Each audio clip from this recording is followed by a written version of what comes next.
皆さんこんにちは. 독해 파트를 어떻게 대비할 것인가? 자, 독해는 단문 독해, 중문 독해, 장문 독해, 정보 검색이 출제가 됩니다. 물론 종합 비해까지. 자, 단문 독해는 전체적인 내용을 묻는 문제가 출제가 되지 부분적인 것은 절대 출제가 되지 않습니다. 따라서 여러분들이 오답을 찾는 학습자의 특징, 전체적인 것이 아닌 부분적인 것, 부분적인 것을 여러분들이 찾기 때문에 오답이 되는 것입니다. 단문 독해는 필자가 전체적인 내용을 뭘 설명하기 위해서 테마가 무엇인가, 주제가 무엇인가를 묻는 문제가 출제가 되지 절대 부분적인 것은 출제가 되지 않는다. 그리고 단문 독해에서 여러분들이 오답을 찾는 것 중에 또 하나, 오답을 제거하는 방법 중에 하나가 뭐냐면 수배 때の모든 것, いつも, 항상 이런 극단적인 표현이 나와 있습니다. 일본어는 어떠한 표현을 할 때 100% 그렇다고 하더라도 모든 것이 항상 이런 표현을 거의 사용하지 않습니다. 따라서 보기에 すべての, いつも 이런 표현이 나와 있으면 정답이 될 수가 없다라는 사실을 알아두시기 바랍니다. 어떤 것이 오답이다? 전체를 지배하는 것이 아닌 부분적인 것. 이 부분적인 것을 피해야만 정답을 찾을 수가 있지 부분적인 것을 찾았을 경우에는 무조건 오답이다 라는 것을 알아두시기 바랍니다. 그리고 중문 독해와 장문 독해는 정답을 찾는 요령이 똑같습니다. 제일 첫 번째, 한 단락에 한 문제가 출제가 됩니다. 따라서 중문 독해는 세 문제가 출제가 되기 때문에 주로 세 단락, 많으면 네 단락이 출제가 되고 장문 독해 역시 네 문제가 출제가 되기 때문에 네 단락 내지 많으면 다섯 단락 정도가 출제가 됩니다. 따라서 그 한 단락을 읽고 나서 문제를 풀기 바랍니다. 왜 그러냐면 두 단락을 읽고 문제를 풀면 두 단락에 있는 모든 내용들이 보기에 나와 있습니다. 무엇이 정답인지 헷갈릴 수가 있습니다. 따라서 한 단락을 읽고 문제를 풀면 처음 보는 어휘나 처음 보는 문장이 나와 있습니다. 처음 보는 어휘나 처음 보는 문장이라고 하는 것은 그 다음 단락에 나와 있는 내용이기 때문에 바로 오답이 된다는 것을 여러분들이 알 수가 있는 것입니다. 그런데 두 단락을 읽었을 경우에는 헷갈릴 수가 있겠죠. 반드시 한 단락을 읽고 나서 바로 첫 번째 문제를 풀기 바란다라고 하는 거. 그리고 중문 독해와 장문 독해는 단문 독해의 연장선상입니다. 단문 독해를 잘 풀으시는 분들이 중문 독해도 잘 풀 수가 있다라고 하는 거. 자, 그리고 밑줄선 문제가 나옵니다. 밑줄선 문제는 무조건 밑줄선 전후 두 문장의 정답이 있습니다. 따라서 밑줄선 문제가 나왔다. 이 밑줄선 전후 두 문장에 있는 내용이 보기에 있는가 없는가, 보기에 있으면 그 부분이 정답이 된다라고 하는 것을 알아두시기 바랍니다. 그리고 세 번째, 중문 독해와 장문 독해에서 정답이 되는 보기는 본문에 있는 내용과 같은 내용입니다. 정답은 본문에 있죠. 본문에 있는 내용과 같은 내용인데 다른 어휘로 표현을 하고 있어요. 본문에 있는 어휘를 그대로 보기에 가져왔을 경우에는 바로 정답을 찾을 수가 있겠죠. 그렇기 때문에 본문의 문장과 같은 내용이에요. 보기 정답이 되는 건. 그런데 다른 어휘로 표현하고 있다라고 하는 것을.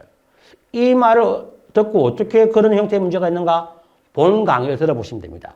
들어보시면 제가 전략 강의에서 언급했던 내용들이 그대로 실전에서 응용을 하고 써먹을 수가 있다라고 하는 거. 그 다음에 종합 이해 파트가 있습니다. 두 사람의 의견을 묻는 거.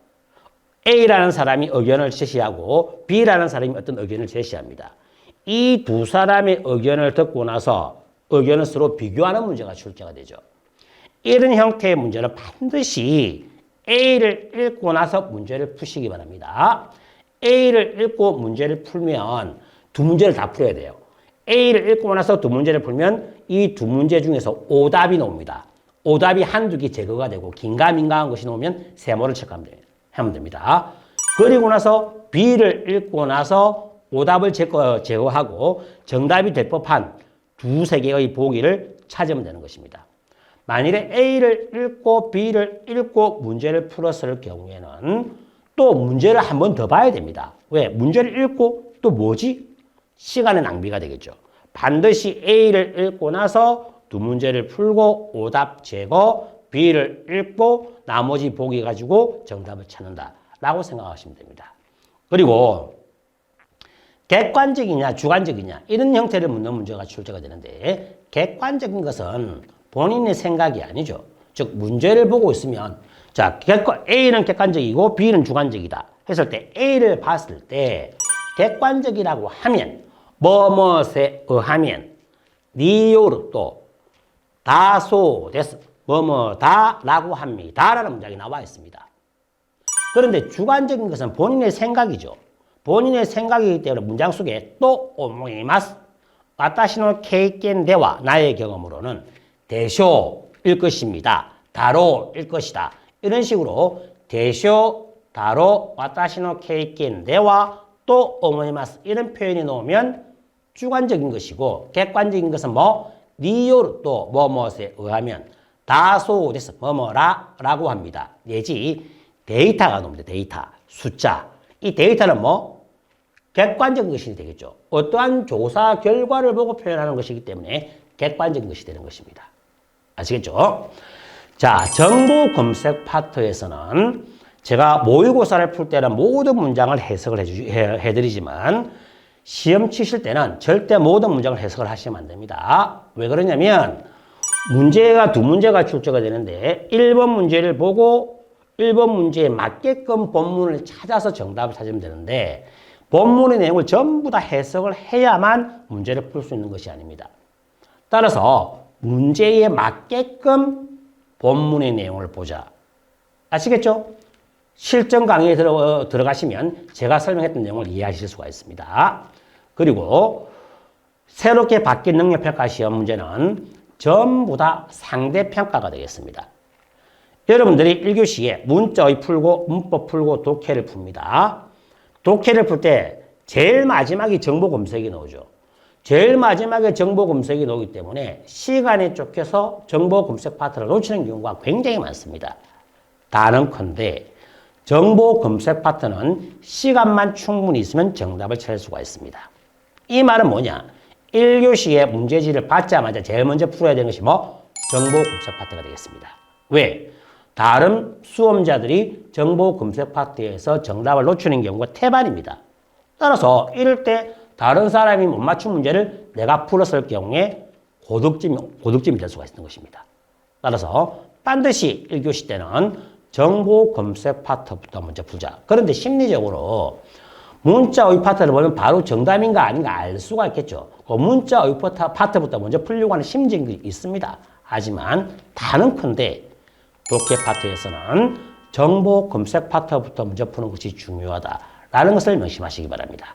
아시겠죠? 이처럼 독해 파트는 문제를 푸는 요령, 방법이 없으면 아무리 문장을 해석을 잘 하더라도 오답을 살 수밖에 없다라고 하는 것을 반드시 명심해 주시기 바랍니다.